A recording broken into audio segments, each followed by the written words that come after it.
Assalamualaikum warahmatullahi wabarakatuh. Assalamualaikum warahmatullahi wabarakatuh. Selamat datang di podcast Talita Syahla dan Azhara Salsabila. di podcast santai bahas Soal kekerasan dalam pertemanan dan di lingkungan sekitar kalian pokoknya lebih spesifiknya tentang toxic relationship lah ya. semua. Iya, tentang toxic relationship.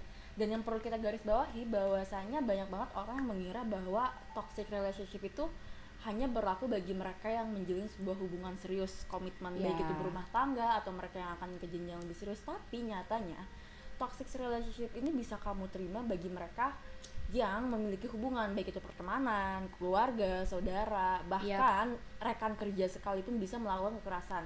Kekerasan di sini tuh nggak cuma kekerasan fisik doang ya, ada juga kekerasan verbal yang seringkali kita nggak sadari kalau salah satunya masuk kepada kekerasan verbal. Ya betul banget sih. Jadi banyak banget orang-orang yang mikir mungkin toxic relationship cuma di hubungan-hubungan aja, yang padahal tuh toxic relationship ditemuin di mana aja. Kadang banyak juga orang-orang yang toxic ya kak.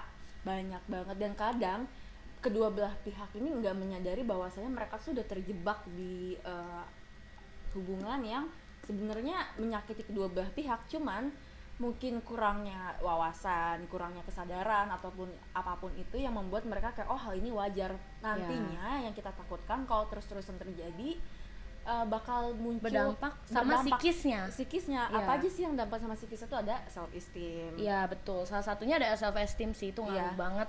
Kayak harga diri dia merasa kalau diperlakukan buruk sedemikian rupa tuh hal yang wajar, yang akhirnya dia merasa dirinya selalu kurang. Iya. Dan merasa kayak oh pantes nih saya diginiin. Iya, jadi gitu. Standar untuk dirinya tuh bakalan jadi rendah. Iya, karena betul. Dia ngerasa semua orang pasti berlaku seperti itu. Dan dia ngerasa kayak pantes kok diginiin juga gitu. Bukannya semua orang kayak gini, dan itu tuh sebenarnya nggak banget kayak gitu. Ya makanya dari itu semoga dengan kalian yang mendengar podcast kita kali ini bisa menambah wawasan kita untuk kita pribadi, untuk orang-orang sekitar kalian, supaya agar kita lebih aware juga sama yang namanya apa sih itu toxic relationship. Nah, Oke. Mungkin sebelum kita bahas kekerasan verbal dan lain-lain, kita coba bahas ke si toxic relationship. Sebenarnya toxic relationship itu apa sih dan kayak berlakunya sama siapa aja? Coba ya kita bahas dulu. Toxic relationship itu apa sih? Kata Lita, coba boleh bantu jelasin? Jadi toxic relationship itu merupakan hubungan yang dimana dalam menjalani hubungan tersebut kedua belah pihak ini yang terjalin di dalamnya membuahkan perilaku beracun atau toksik yang dilakukan oleh salah satu atau bahkan keduanya. Perilaku yang dapat mengganggu kesehatan fisik maupun psikis dari individu tersebut, seperti yang dipaparkan juga oleh Abu Sayyid Zahiduzzaman dalam bukunya yang berjudul Toxic Relationship. Itu mengatakan bahwa hubungan yang toksik dapat tampak sangat sehat dari sudut pandang orang yang luar, tetapi bisa sangat berbeda di pandangan orang dalamnya gitu. Jadi kayak kalau misalkan dari luaran itu hubungannya baik-baik aja nih, adem ayem nih, tapi sebenarnya internalnya ketika mereka menjalani hubungan itu sebenarnya banyak banget. Karena mostly orang yang di dalam hubungan toksik ini tuh nggak sadar kalau mereka lagi ada di dalam hubungan itu. Sangat-sangat sering terjadi, dan itu yang makanya kita pengen nyampein ke teman-teman semua bahwasanya jangan sampai kita udah terlanjur masuk, karena sekalinya udah terlanjur masuk sangat sulit buat kita pergi dari si hubungan itu. Betul sekali. Dan juga untuk beberapa alasan hubungan ini tuh sangat sulit untuk dipahami dan biasanya nggak bertahan juga terlalu lama. Tanda-tanda khasnya sendiri itu termasuk salah satunya ada kemarahan, ketidakbahagiaan, frustasi, dan perilaku mengganggu yang ditujukan pada pasangannya. Ada banyak alasan juga kenapa suatu hubungan itu bisa dianggap toksik. Apakah itu platonis atau romantik? Situasi-situasi ini sering kali menjadi sulit dan menyebabkan kesedihan dan luka ya. Iya, betul banget. Mungkin di sini kita kecenderungannya membahas soal hubungan antar pasangan, tapi sadar nggak sadar ketika kita punya sahabat dekat yang intensitasnya sering ketemu, kita punya kedekatan secara batin gitu, kita ngerasa kita dekat, tapi ketika dia memberikan bentuk-bentuk yang ngerasa kayak dia nggak mau kita maju. Iya, betul. Dengan dia meremehkan, mengeluarkan kata-katanya seperti kayak tapi mending lo nggak usah lanjut ambil kuliah psikologi deh. karena menurut gue lu gak akan berhasil di situ. Itu cenderung merendahkan lah ya. Nah, merendahkan ini masuk ke bagian dari toxic relationship. Ketika sisi orang yang kalian punya hubungan, baik itu keluarga, teman dan pacar ini mulai tidak mau mensupport kalian, malah merendahkan kalian, mematahkan semangat kalian, ini adalah salah satu bentuk dari toxic relationship. Karena itu bisa masuk juga ke toxic relationship versi verbal ya, Iya. verbal abuse ya. Verbal abuse. Nanti kita bakal bahas soal versi fisik yang lebih ekstrim. Iya, banyak kekerasan yang banyak banget versinya kok, bukan sekedar dipukul Iya. atau ditendang, tapi banyak banget ternyata kekerasan versi-versinya gitu. Oke, nih ya. Lanjut. Jadi kita punya data nih, ternyata dari KTP Mitra Lembaga Pelayanan pada tahun 2020 ini masih baru banget, Oke. menunjukkan kasus yang paling menonjol, salah satunya selain kekerasan dalam rumah tangga ya, Ya. kekerasan dalam bentuk lainnya adalah ranah personal Oke, gimana Ya. tuh maksudnya? atau disebut sebagai KDRT RP, kasus dalam rumah tangga atau ranah personal, sebanyak 79%. Oke. Di mana di dalamnya itu ada 6.480 kasus dengan kekerasan Dalam hubungan lah dalam ya. hubungan dengan kekerasan dalam pacaran nih ada juga dalam sini yang Oke. 1.309 kasus, sebanyak 20% yang menempati posisi kedua. Oke. Sedangkan kekerasan ranah pribadi mengalami pola yang sama seperti tahun-tahun sebelumnya dengan kekerasan secara psikis sebanyak kasusnya 1.792. Nah, secara psikis ini yang kita garis bawahi bahwa kekerasan yang mereka alami Bukan bisa fisik doang. bukan secara fisik, secara luaran doang, Iya. tapi mental mereka pun terluka akibat dari kekerasan yang diterima olehnya. Ya, betul sekali. Nah, yang kalau misalkan kekerasan fisik kan pasti banget berdampak ke mental ya.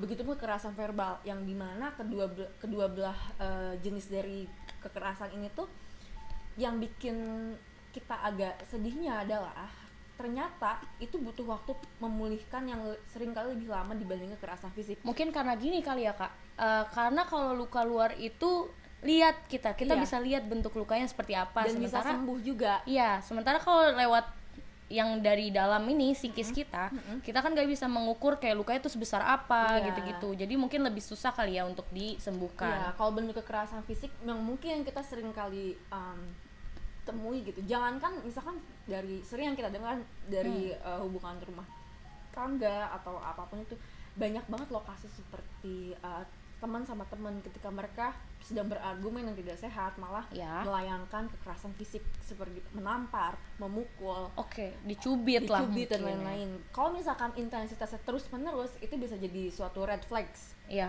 Ada apa nih gitu kan? Sebenarnya kalau kekerasan itu juga biasanya diawali juga udah dari yang si kekerasan verbalnya itu. Iya. Biasanya kan sudah ngebentak aja itu udah kekerasan juga kan. Iya, betul. Nah, di sini juga ada bentuk dari kekerasan verbal yang Oke. gak cuman cacian dan makian, dan juga ada beberapa yang kayak ancaman, memfitnah, membesar-besarkan kesalahan orang lain. Itu kayak gimana tuh contohnya? Contohnya mungkin dari aku dulu ya, yang Oke. misalkan ancaman gitu. Misalkan kalian sedang berargumen yang dimana kalian sedang meluruskan, misalkan saya punya teman saya melakukan kesalahan, terus saya bilang, kamu nggak boleh kayak gitu. Itu salah satu bentuk yang salah dan dampaknya bakal buruk. Tapi bukannya menerima masukan saya, bukan menerima solusi saya, dia bahkan malah melayangkan sebuah ancaman. Semisal kayak, lo nggak usah ikut campur sama urusan gue. Kalau macem-macem, awas lo ya, kartu lo banyak di gue. Oh, itu diancam ya? Itu diancam, dan itu sering banget terjadi. Oke. Terutama bukan berarti aku bilang semua orang kayak gini ya, cuman sering banget aku menyaksikan dengan mata kepala aku sendiri orang-orang yang melayangkan ancaman seperti itu. Mungkin dari luar kayak cuman udahlah as a friend, Iya. nggak apa-apa lah teman.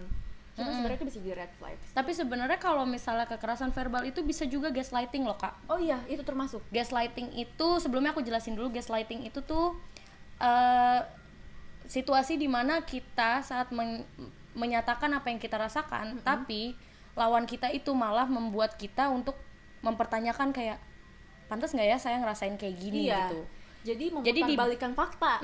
Hampir beda tipis sama gaslighting sama playing victim. Playing victim sama manipulatingnya. Iya, hampir sama mirip-mirip. manipulatif, Nih, betul. ini juga dijelaskan di sini kan, kayak membesar-besarkan kesalahan orang lain. Itu orang-orang yang gaslighting, ketika dia ditunjuk suatu kesalahan, dia bahkan bakal dengan teganya narik kesalahan yang lain supaya membersihkan citra dia. Iya betul. Jadi kayak lo juga kayak gitu kok ke gue, lo ingat gak kemarin kalau buat kesalahan kayak gini. Jadinya kesalahan orang yang nge-gaslighting kita itu nggak kebahas, malah jadi kita yang salah. Jadi yang akhirnya timbullah itu gaslighting. Nah, yang akhirnya kita mau menyelesaikan masalah malah menimbulkan sebuah masalah baru. Dan itu dampaknya ke diri yang di gaslight itu atau dimanipulatif itu bakalan ngerasa kayak iya ya, kayaknya seharusnya saya nggak ngerasa kayak gini deh.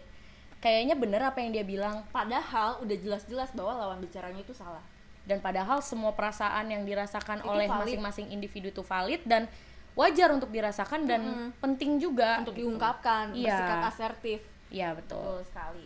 Nah, coba Kak Talita boleh bantu jelasin menurut salah satu para ahli psikologi yang menjelaskan Oke, boleh.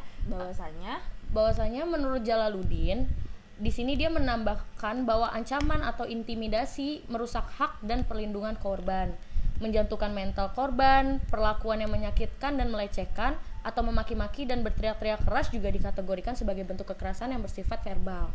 Segala bentuk kekerasan verbal ini tidak hanya ditemukan dalam sebuah hubungan komitmen. Tidak hanya ditemukan dalam sebuah hubungan komitmen menuju jenjang serius aja, namun dapat juga ditemukan dalam lingkup pertemanan yang tidak sehat. Nah, itu dia yang perlu kita bahas. Mungkin kalau misalkan dari melecehkan, kita sering banget kan banyak banget orang yang bercanda cuma karena mereka nggak sadar kalau berlindung di kata baper, yang zaman sekarang gitu sering kan banget Kak. kayak misalkan ngatain lo mah kayak gini nih, lo mah kayak gitu, terus kayak ketika orang yang tersinggung apaan sih kayak gitu doang, baper. Iya. Padahal ya itu emang menyinggung sama perasaan dia gitu. Betul.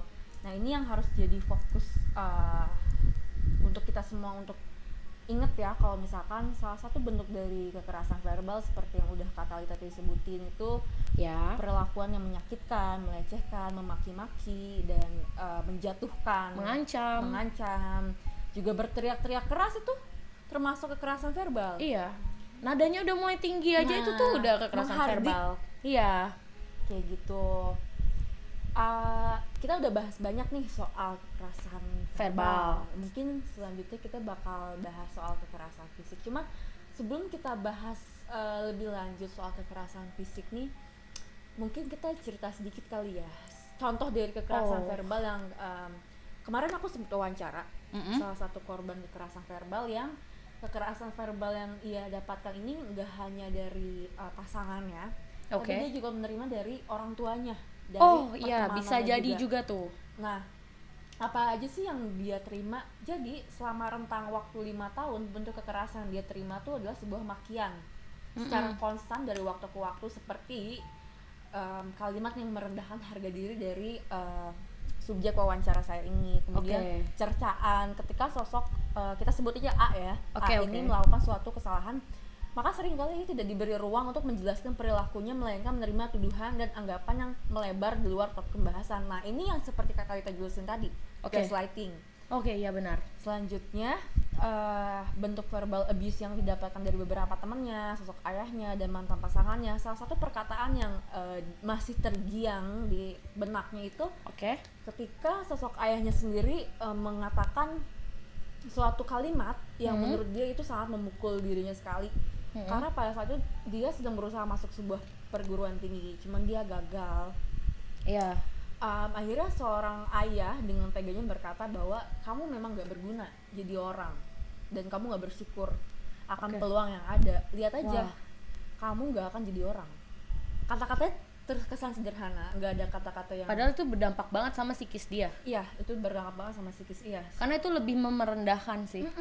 Mungkin karena orang tua tuh nggak sadar, mereka mungkin mikirnya itu kritik membangun, padahal nggak tahu kalau dampaknya ternyata bisa sebesar itu ya, karena kritiknya tidak konstruktif. Iya, betul. Menjelaskan apa aja yang harus dia lakukan, apa aja bagian yang dia salah, lebih ke menunjuk aja kayak merendahkan aja secara gamblang gitu kan. Terus betul, dia juga bilang kalau misalkan mantan pasangannya bilang jika bukan karena bantuan dari keluargamu, kamu bukan siapa-siapa, ayolah bersikap dewasa, memalukan sekali jadi orang.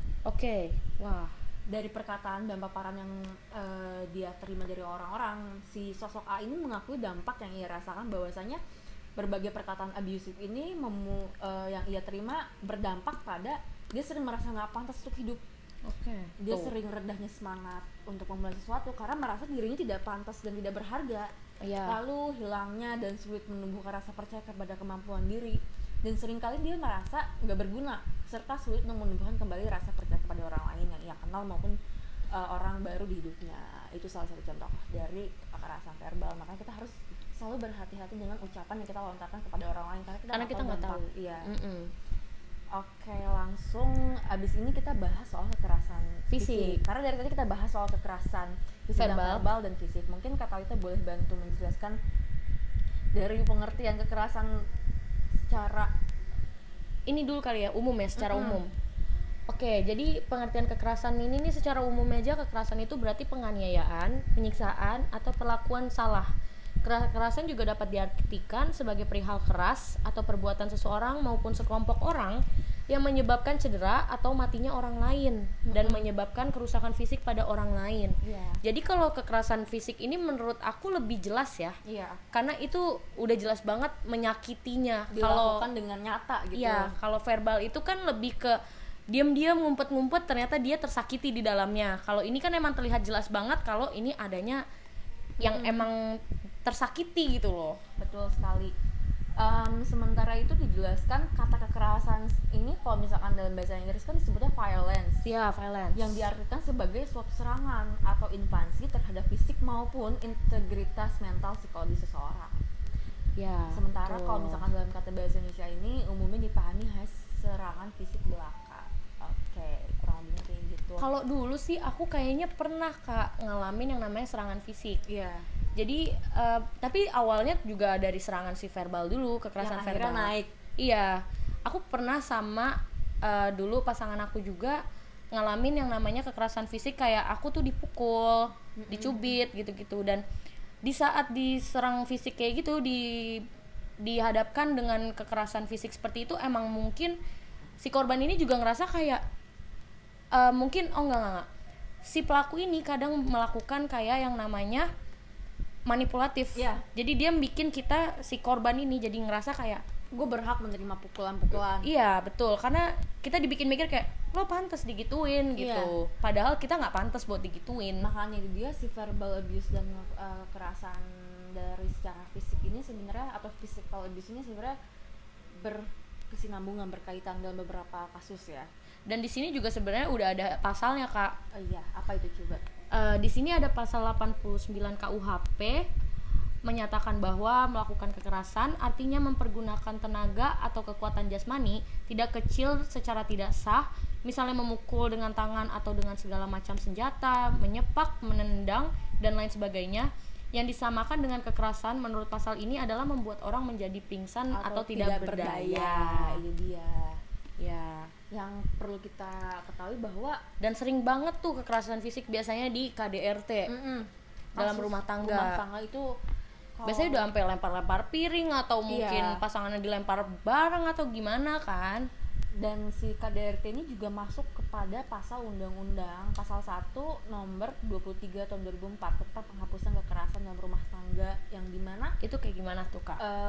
Dijabarkan bahwasanya setiap perbuatan terhadap seseorang, terutama perempuan, yang berakibat timbulnya kesengsaraan atau penderitaan secara fisik, seksual, psikologis, dan atau penelantaran rumah tangga, termasuk ancaman untuk melakukan perbuatan pemaksaan atau perampasan kemerdekaan secara melawan hukum dalam lingkup rumah tangga.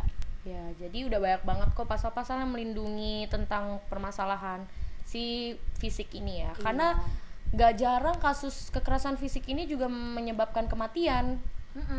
Karena mungkin ya biasanya khilafnya itu suka sampai kelewat banget. Oleh gitu karena kekerasannya. Itu perlu banget buat kita sebagai individu tuh, ketika udah ada red flags gitu, dengan dia tidak menghargai kita sebagai seorang individu, dengan dia yang bersikap seenaknya, kita harus mulai mulai berhati-hati gitu, mulai jaga jarak. Itulah pentingnya self esteem. Iya.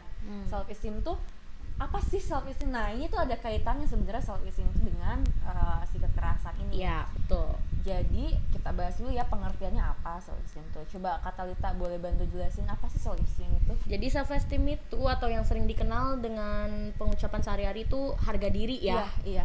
Self esteem ini tuh merupakan aspek penting yang mengambil salah satu peran utama dalam perkembangan diri individu. Sebagai makhluk sosial, hakikatnya tuh kita nggak akan lepas dari interaksi bersama manusia lain. sudah selayaknya kita itu harus menghargai orang lain. Akan tetapi yang perlu diingat, sebelum dapat menghargai orang lain, sangat penting juga kita untuk hargain diri kita sendiri. Jadi menurut Baron dan Byrne pada tahun 2004 menyebutkan bahwa si self esteem itu adalah evaluasi diri yang dibuat oleh setiap individu. Jadi gimana dia memandang dirinya, sikap seseorang terhadap dirinya sendiri dalam rentang dimensi positif negatif. Jadi sebenarnya self esteem ini tidak selalu menunjukkan kayak orangnya punya self esteem, harga dirinya berarti dia menghargai diri sendiri itu tinggi, enggak. Ya, ada juga yang orang-orang yang memiliki self esteem yang termasuk itu dia kenapa adanya self esteem kita tuh penting banget. Jadi kita lebih sadar kayak gue nggak pantas nih diginiin. Jadi di saat pelaku kekerasannya ini bilang kayak lu pantas kok digituin, enggak, harga diri gue nggak kayak gini gitu. Terus di sini juga ada nih menurut Cooper Smith, seseorang terhadap dirinya sendiri dan biasanya merupakan interpretasi yang diterima seseorang dari lingkungannya berupa tuh penghargaan, penerimaan, dan perlakuan yang diperolehnya. Nah, karena si self esteem ini tuh akan mendorong individu dalam mengekspresikan dirinya, baik itu sikap setuju atau nggak setuju akan segala hal yang ia hadapi di hidupnya. Serta si self esteem itu menunjukkan tingkat di mana sih mereka ini memiliki keyakinan pada diri sendiri, baik itu yakin atau enggaknya kepada kemampuan yang mereka miliki. Kalau kita aja nggak yakin sama diri kita, gimana pasangan kita atau individu lain akan yakin sama kita? Karena penting banget punya benteng diri, mungkinnya bahasa yang sering kita dengar. Kita harus juga bisa ngelindungin diri kita juga gitu. Karena bukan berarti kita ingin dipandang tinggi dan lain-lain, bukan. Bukan. Dengan kita menghargai diri sendiri tuh beda konteks dengan orang-orang yang self-centered. Iya, betul. Karena dengan kita menghargai diri kita sendiri, orang-orang bakal menghargai kita juga. Kenapa sih? Karena nih orang punya batasan tersendiri gitu, dia punya benteng diri, dia tahu nih aspek-aspek yang menurut dia penting banget gitu dia buat dia lindungi. Maka orang tuh gak akan sembarangan. Ya, karena dengan adanya self esteem ini akan tumbuh juga dengan namanya self love. Nah, itu dia yang penting banget. Gimana kita bisa diharapkan dicintain sama orang lain kalau kita aja yang punya diri kita sendiri aja kita nggak bisa cinta sama diri kita. Karena ketika kita nggak mencintai diri kita sendiri, kita nggak akan bisa mencintai orang lain sepenuhnya. Dan kita juga nggak tahu nih standar kita itu tuh di-treat harus seperti apa. Betul sekali. Maka dapat disimpulkan bahwa self esteem ini tuh merupakan cara seseorang individu memandang dan menilai dirinya, serta perilaku yang ia lakukan yang berkaitan dengan dirinya menggambarkan perasaan berharga yang ia miliki. Jadi betul banget. Dengan orang-orang yang memiliki self esteem rendah, biasanya tuh mereka orang-orang yang gak memiliki kalau pandangan dirinya itu sebenarnya seberharga itu supaya jangan sampai orang lain itu nyakitin dia gitu. Karena gue berharga sebagai manusia gitu. Kayak gue nggak terima nih gue diginiin gitu. Dan kita tuh itu penting loh. Itu penting banget buat kita punya self defense. Iya, itu jadi nanti muncul self defense. Panjang banget yang bahasanya. Cuma kita bakal fokus sama self esteem, kekerasan, verbal dan fisik. Menurutku janganlah kita settle for less gitu. Kayak betul banget. Kalau pasangan kita udah menunjukkan red flags yang seperti tadi kita udah sebutin gitu, ya mending kita ya lebih baik kita sayang sama diri kita lah. Karena kita sayang sama diri kita mundur gitu. Baik itu pasangan, orang tua. Kalau mungkin cara mungkin kalau ke orang tua bukan lebih mundur kali ya, lebih mungkin kita ngomong atau kita bisa konsul sama orang yang emang udah lebih profesional dalam hal ini supaya dibantu. Butuh mediasi kan. Betul sekali. Terus juga disebutkan bahwasanya ada sih apa aja yang menyebabkan terbentuknya harga diri seseorang. Iya, apa aja tuh Kak? Yang pertama tuh ada karakteristik pengasuhan. Kayak gimana maksudnya? Jadi orang-orang tua yang memiliki stabilitas emosinya itu seperti apa itu bakal tercermin di anaknya. Misalkan Cooper Smith sendiri bilang di penelitiannya dalam Calhoun dan Accolade pada tahun 1995, yang dia menyatakan bahwasannya anak yang memiliki orang tua dari orang tua yang penyayang, dari orang tua yang memiliki harga diri terhadap dirinya sendiri yang baik, itu akan tercermin pada anaknya yang memiliki hubungan emosionalnya yang bagus. Sehingga si hubungan emosionalnya ini tuh bakal stabil. Ya, bakal stabil. Terus juga dia berpengaruh pada kepribadian anaknya, termasuk self esteemnya. Karena anak tuh cerminan orang tua, menyontek orang tua. Anak apalagi yang di golden age, yang masih anak kecil itu dia peniru yang handal tuh sebenarnya anak. Karena dari golden age itu nanti dia ngebawa sampai tua. Bener sekali. Iya. Ini di sini juga dijelasin Kak, apa sih kayak stabilitas emosi orang tua tuh akan tercermin pada diri anak. Iya, benar banget, karena anak itu tuh daya serapnya tuh pasti dia mengikuti, enggak, karena lingkungan pertama itu tuh yang Pasti paling dekat rumah. itu tuh rumah dan itu keluarga gitu kan. Oke, jadi Studi juga menunjukkan ketika sosok ibu yang nggak stabil dengan bersikap gak tenang, itu bakal menyebabkan anaknya merasakan kebingungan. Nah akibatnya anaknya ini tidak dapat menilai dirinya secara positif. Oke, benar banget. Terus yang kedua itu apa, Kak? Ada nilai-nilai asuh. Coppersmith pada tahun 1997 menyatakan bahwa anak yang memiliki self esteem yang rendah cenderung merasa dirinya ditekan oleh orang tuanya daripada anak yang memiliki self esteem yang tinggi. Jadi nilai-nilai itu biasanya dipersepsi anak dengan respon negatif dan positif. Maka dari itu dalam keberlangsungan perkembangan hidup anak sangat penting banget bagi orang tua dalam membimbing anaknya. Semisal apabila dalam berperilaku ada sikap yang bertentangan dengan norma sosial, maka orang tua tersebut perlu meluruskan kembali sikap dia secara baik-baik Kak, dengan menanam harga diri dengan nilai-nilai yang baik pada anak. Mungkin Bukannya lebih ke ngobrol kali iya, ya. lebih ke ngobrol, nyampein secara baik-baik, bukan menghardik anak, menyalahkan anak, merendahkan anak, mencaci maki anak. Itu kan maksudnya kekerasan verbal. Apalagi Oke. banyak banget kasus yang orang tua ketika anaknya salah dia dipukul. Oh iya, itu banyak banget kekerasan dalam rumah tangga kan itu Iya, itu maksudnya. masuk ke dalam kekerasan rumah tangga. Nah ini dia yang pentingnya kita untuk aware nih kekerasannya sebenarnya dampaknya tuh luar Kayak biasa. apa? Iya, benar. Terus yang ketiga ini ada riwayat perkawinan ya. Jadi di sini Coppersmith tahun 1967 mengemukakan bahwa anak-anak yang berasal dari orang tua tiri atau orang tua wali akan memiliki self esteem yang rendah. Karena seringkali nih orang tua yang bercerai dan mengalami keretakan dalam rumah tangganya seringkali berdampak pada stabilitas emosi anak. Seorang anak yang berasal dari keluarga yang tidak harmonis seringkali didapati lebih banyak kesulitan dalam berinteraksi di dalam hubungan sosial dibanding mereka yang hubungannya harmonis. Iya. Mungkin itu karena dia melihat situasi rumah gitu kali ya. Iya. Belum lagi seorang anak yang berasal dari keluarga yang kurang harmonis itu kan cenderung merasa malu, bingung dan takut terhadap masa depannya dan kehidupan selama ia tumbuh. Iya, Disebabkannya betul. oleh apa ya? Rendahnya rasa percaya diri dalam anaknya. Nah, Dan ini itu rendahnya self esteem. betul. Terus yang terakhir ada interaksi ayah dan ibu. Oke, gimana tuh? nih, Kak? Di sini pola interaksi yang efektif antara ayah dan ibu akan berpengaruh pada pembentukan self esteem yang positif. Sebaliknya juga nih, pola interaksi antara ayah dan ibu yang keras dan kasar di hadapan anak-anaknya akan terbaca oleh anaknya dan membuat mereka merasa tidak nyaman, Iya. tegang, takut dan tidak memiliki rasa percaya diri. Hal ini akan berakibat pada terbentuknya self esteem yang rendah pada diri anaknya. Betul sekali. Jadi sangat- peran orang tua dan keluarga itu ternyata penting banget ya. karena yang akan gini, ketika seorang Contoh anak pertama kali ya. contoh pertama dan dia bakal ngerasa secure ketika seorang anak sudah memiliki rasa secure di dirinya. Jadi ketika dia keluar dari rumah itu dia udah tahu gimana How to handle. Iya, how to handle things. Biasanya kalau anak-anak yang nggak punya stabilitas emosi yang baik dan juga orang tua yang tidak mencerminkan cara-cara yang baik, Iya, ketika dia keluar betul. rumah dia bakal kebingungan, yang akhirnya berdampaknya dia masuk ke pergaulan yang salah, lingkungan yang banget. salah, lingkungan yang toksik. Ya. Karena bagi dia lingkungan yang toksik ini benar, karena apa yang diterima di rumahnya juga seperti itu. Karena dia merasakan kayak ya cinta nih seperti ini Iya. gitu. Padahal enggak. itu salah kaprah yang sering banget Hadapi, iya. Terus Selanjutnya kita bakal bahas mungkin ini kali ya Kak, pengalaman-pengalaman kali ya. Gimana Iya, iya. caranya kita ngehandle itu, kenapa kita bisa lepas?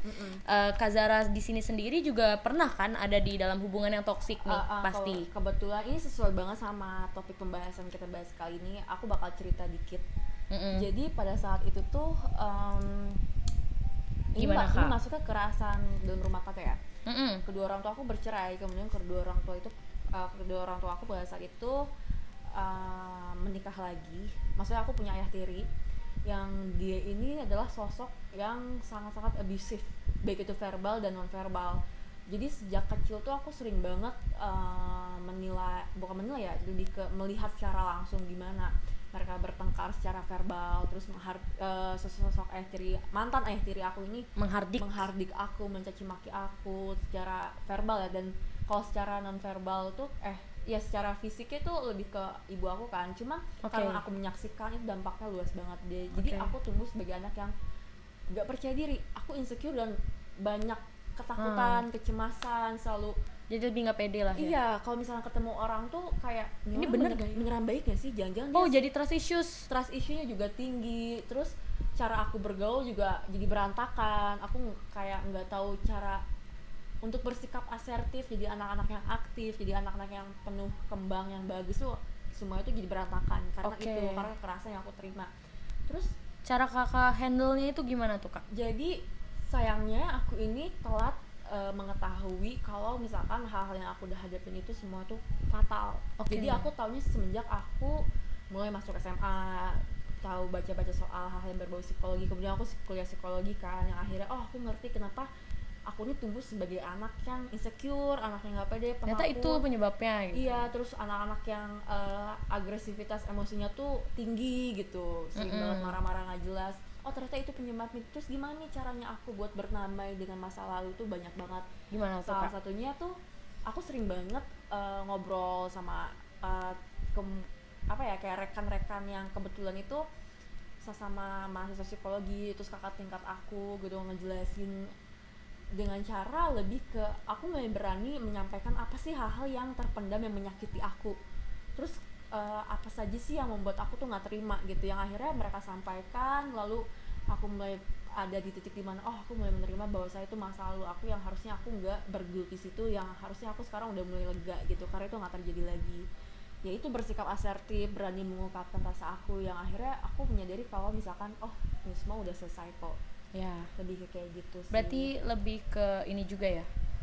Berani memaafkan diri sendiri demi memaafkan masa lalu. Betul. Agar kita lebih berkembang ke kedepannya. Terus juga kayak aku sering banget kan ketika aku sedang merasa insecure, sedang merasa down dan nggak percaya soal banyak orang, aku sering banget ngasih afirmasi positif. Itu salah satu bentuk It's terapi okay, juga. like it's okay gitu. It's okay kamu mengalami proses yang menyakitkan, mengalami rasa yang seperti ini. You're doing great gitu kan. Iya, kayak kamu tuh nggak kurang kok gitu, kamu tuh nggak lebih dari sekadar yang kamu pikirin, kamu tuh lebih dari itu, lebih sering ungkapin You're enough. you're enough. Afirmasi positif ya. Afirmasi itu yang sampai akhirnya, maksudnya bukan berarti aku bilang aku sepenuhnya bisa pulih dari rasa itu, lebih ke kayak ada progres penerimaan yang akhirnya aku nggak bergelut lagi dan punya individu yang sikapnya tuh insecure, self-esteemnya rendah, kayak gitu-gitu sih.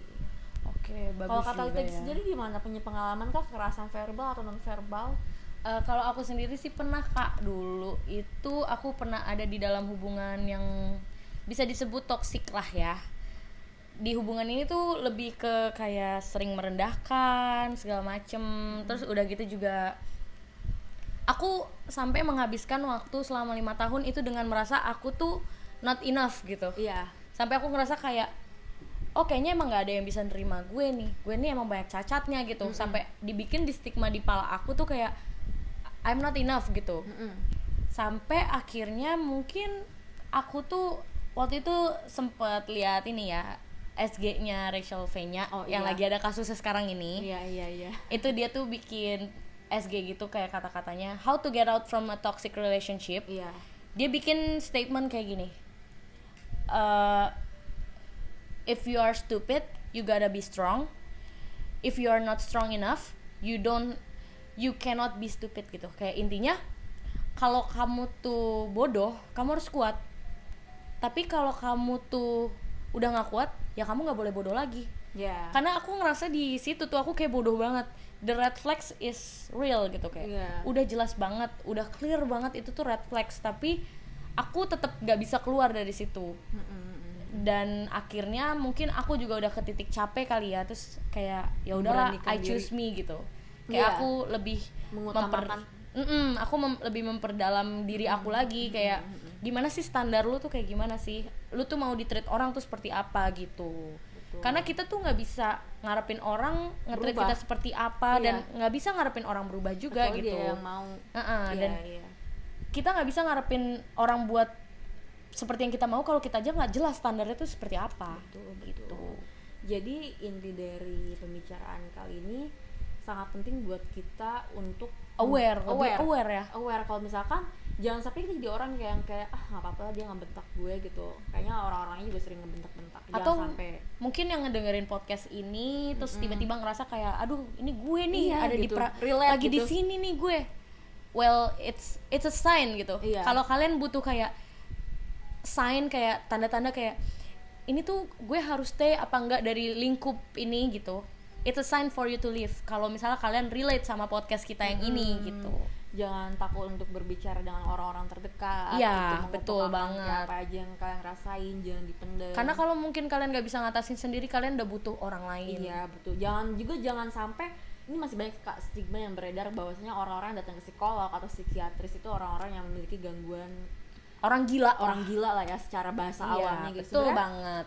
itu tuh harus kita hapuskan karena seperti halnya kita sakit secara fisik, Iya, sakit usus buntu Terlihat- dan lain-lain. terlihat bahagia aja belum tentu dalamnya bahagia loh. Betul sekali, dan itu tuh bukan suatu hal yang memalukan untuk kita berani menyembuhkan diri kita menjadi Iya, pribadi yang betul lebih baik, banget. karena dampaknya juga bakal untuk diri kita sendiri, lingkungan kita, Iya. jangka panjang. Jadi jangan pernah malu untuk meminta pertolongan kepada orang-orang yang Betul bertanggung banget. jawab. Sekarang udah 2021 kayaknya harus dirubah ya stigma Iya. itu. mindset yang kalau misalkan duh gue nggak mau deh ke psikologi, gue malu gitu, ke psikolog gitu gue malu gitu, gue nggak mau ke psikiater, ntar gue disangkanya orang gila, itu harus dihilangin. Betul banget kak. Kayak gitu, kurang lebihnya kayak gitu sih. Jadi kita harapkan dengan teman-teman mendengar pembicaraan santai yang singkat ini semoga bermanfaat ilmunya, kemudian teman-teman Semoga tahu. juga teman-teman di sini jadi lebih aware banget deh pokoknya. Iya. Kita berharap jangan sampai kalian mengalami hal yang kita alamin. Iya. Atau mungkin ada yang lebih parah lagi. Semoga kalian bisa Iya. dari podcast ini mungkin jadi kayak oh punya I semangat see nih. untuk bangkit gitu, untuk berpindah dari tempat yang toksik ke tempat yang lebih sehat environmentnya. Ya. Kayak gitu. Jadi kurang lebihnya sekian, mohon maaf kalau misalnya ada kata-kata yang kurang tepat. Ya, terima kasih juga sudah mendengarkan podcast santai kita ya. Ini Iya. sebenarnya lebih ke kayak ngobrol-ngobrol santai tapi semoga bisa membantu semua yang ngedengerin. Iya. Jadi saya Azhara Selasa Putri Arifin dari Universitas Psikologi Al Azhar Indonesia Psikologi tahun 2018. Dan saya Talita Syahla dari 2017-nya Universitas Al Azhar Indonesia jurusan Psikologi. Mengucapkan terima kasih sebanyak-banyak untuk waktu teman-teman yang untuk meluangkan podcast kita. Semoga bermanfaat. Billahi taufiq wal hidayah. Wassalamualaikum warahmatullahi wabarakatuh.